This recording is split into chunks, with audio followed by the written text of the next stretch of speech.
Whoa, what the fuck?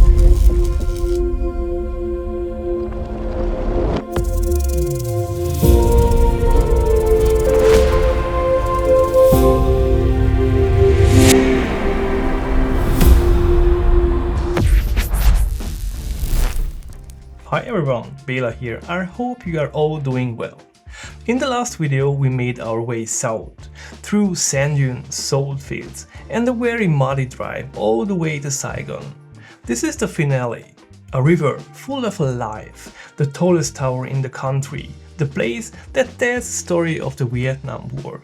And in the very end, I will finally break down exactly what those 2 weeks in Vietnam cost us. And honestly, the number still surprises me. So let's finish this. After breakfast we didn't have much time because we were soon picked up. We had signed up for a tour with one main highlight, exploring the Mekong Delta. And just like in Hanoi, a VIP bus showed up for us. Our guide was a very young guy. I don't think he was even 18. You could tell he was really trying, but sometimes his English was a real challenge to understand. It didn't help him that the rest of the group was from Northern England and Australia. But he, the guide, did a great job. Our first stop, about an hour away, was the Vinh Trang Pagoda, one of the most famous Buddhist temples in the Mekong Delta. What makes it special is that next to the Vietnamese architecture, you also see Chinese, Cambodian and European influences. It's like a mix of a Buddhist temple, a Chinese shrine and a French colonial villa. It was built in the mid-19th century and got its current form around 1850. But most visitors come for the giant Buddha statues, and they really are giant. The Laughing Buddha, the Amitabha Buddha and the Reclining Buddha all sit in a beautiful garden full of flowers and exotic plants. After the pagoda, we didn't have to drive far to the starting point of our boat tour. The Mekong Delta is Vietnam's pantry. It's where the mighty Mekong splits into 9 main arms before it reaches the sea. The Vietnamese often call it the River of 9 Dragons. It takes up only a small part of Vietnamese area, but more than the half of the country's rice is produced here, along with a big share of the fruit and the fish. The water looks brown and dirty at first glance, but that's mostly from the extremely high nutrition content and the river's sediment. Now, the Mekong Delta is home to one of the biggest python population in Asia, and we thoroughly handled one of them. There are also huge crocodiles in some areas used for leather while the meat is eaten. We saw smaller ones in the water. The people there say that they won't attack you as long as you stay in the boat. Still, we didn't really want to hang our hands over the water, and falling in was out of the question. There are piranhas too, so tried at all costs to stay in the boat.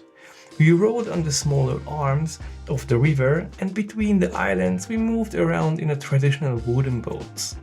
The island names usually connect to an animal or a mythical creature. We were on a Dragon Island and a Unicorn Island and passed close to the Turtle Island. And after the late lunch we headed back to Saigon.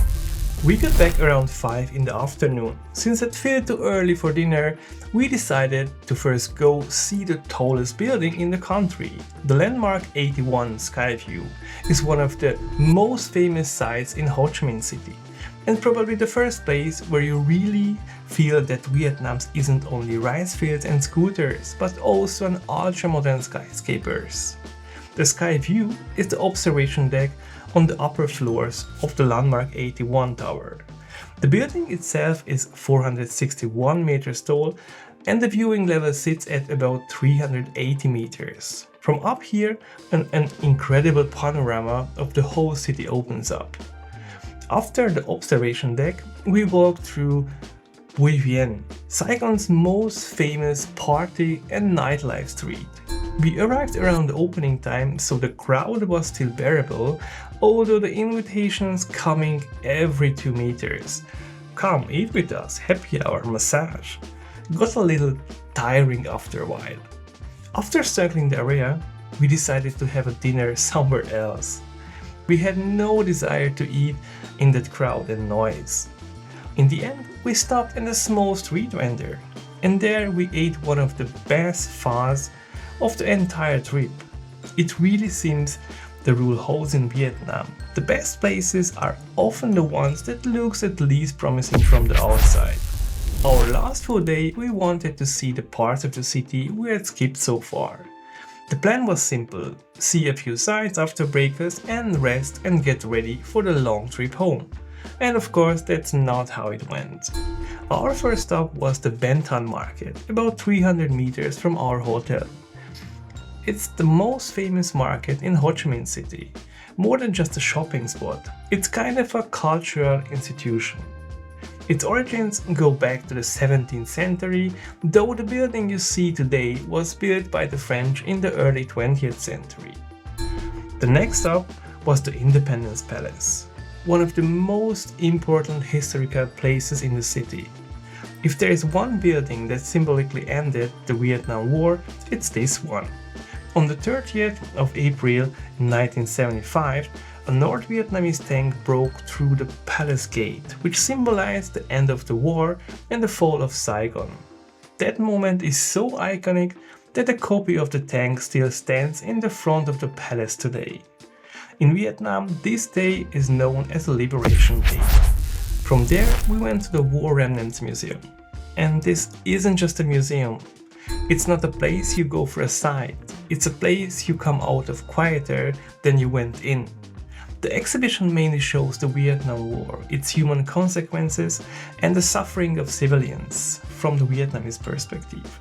It's important to know that the museum clearly tells the Vietnamese side, so you see the events mostly through the eyes of the war's victim.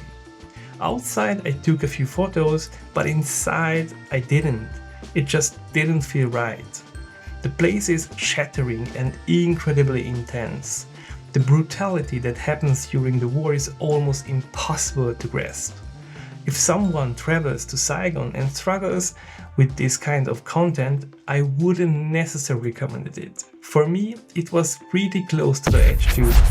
After all that, we walked to the Tan Dinh Church, which most people just call the Pink Church, because, well, it's pink. We couldn't go inside the nearly 60-meter high church the French built in 1876, but even from outside it was an impressive sight. On the way back, we had lunch and then saw the old central post office. Part of the building still works as a post office today, but mostly used by tourists sending postcards home. Right next to it is the Notre Dame Cathedral. Sadly, it was being restored, so we couldn't visit. But across it, we walked through the Book Street, basically a huge open-air book market with people, bookshops and cafes.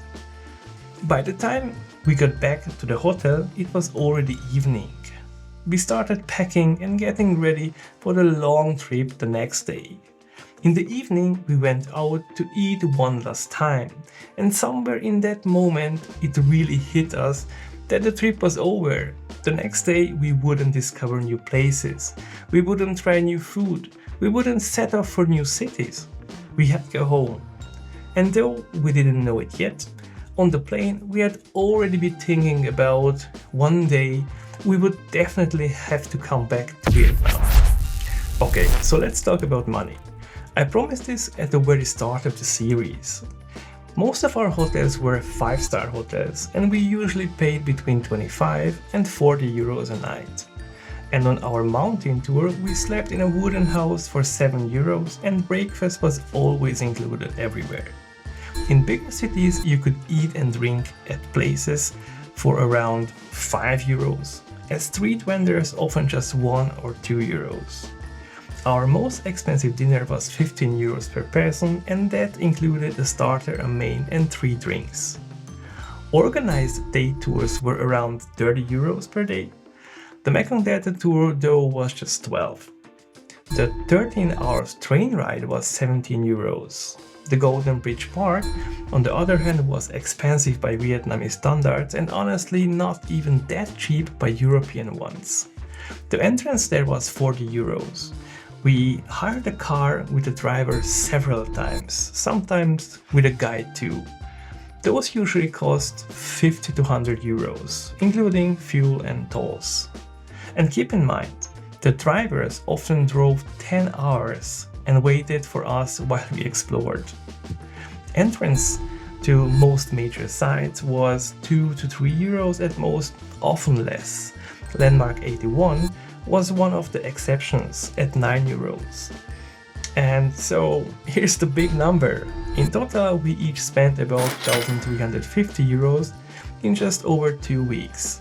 And that's despite staying in good hotels with breakfast the whole time, never really watching the prices, eating and drinking whatever we wanted, and buying almost anything we felt like.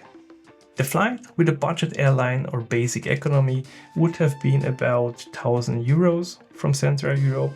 In premium economy it was 1,450 and we went for it. And one more cost was the eSIM. We used Saili, where 20 gigabytes cost 20 euros. And we paid for the fastline services at the airport 29 euros total. For that, we didn't have to wait anywhere. So what's the takeaway? We came to Vietnam expecting a beach replacement, a backup plan. Instead we got mountains, waterfalls, ancient temples, a fire-breathing dragon, incredible food, and some of the most unforgettable moments of our lives. All for a price that honestly still surprises me. From the chaos of Hanoi to a waterfall on the Chinese border, from a 13-hour train to a dragon under lightning, from sand dunes and salt fields to a river of 9 dragons. This trip gave us so much more than we ever expected. We said it on the plane home, and I will say it here too. We will be back. We will be so back. And yeah, thank you so much for watching this whole series. Following along from the very first video to this one really means to me a lot. If you enjoyed the journey, subscribe because there are many more trips coming. Until the next adventure, goodbye and keep shooting. Peace.